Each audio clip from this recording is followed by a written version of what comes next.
Welcome back to episode 2 of the Graphite universe, where we discuss the Inflation Reduction Act, or IRA. The IRA was signed into law in 2022 by President Biden. It earmarks significant investments for the clean energy sector with a special focus on electric vehicles. The IRA exists within the larger global idea of carbon zero by 2050, making the IRA the functional framework for meeting the United States climate goals. The Inflation Reduction Act addresses 6 areas. We're going to look at the transportation area specifically. The IRA provides up to $7,500 in federal tax credits for the purchase of a new EV.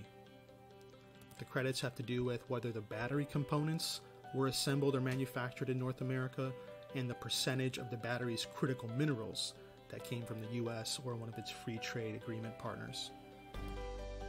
The $7,500 tax credit is structured such that the required percentage of battery components and minerals increases by 10% each year. The Department of Treasury issued guidance for the qualification on the battery component side and the critical minerals side.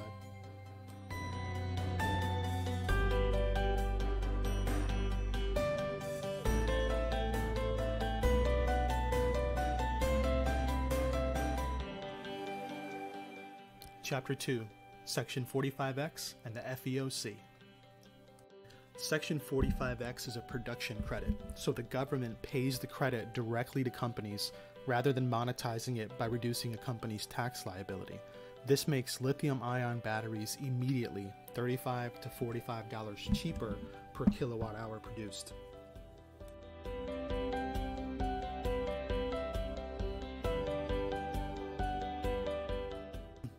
The FEOC, which is Foreign Entities of Concern, it's basically a naughty list, and it's China, Russia, Iran, and North Korea. It's important to understand that there are 2 separate excluded entity rules. The first comes into play in 2025. If a vehicle's battery contains any applicable critical minerals extracted, processed, or recycled by an FEOC country, then the vehicle is not eligible for the tax credit. The second is the battery component rule, which comes into play in 2024 and provides that if the vehicle's battery contains critical minerals or battery components that were manufactured or assembled by an FEOC country, then the vehicle is not eligible for the credit. Chapter 3. Manufacturers have very limited options. It comes down to a straightforward proposition for the automaker.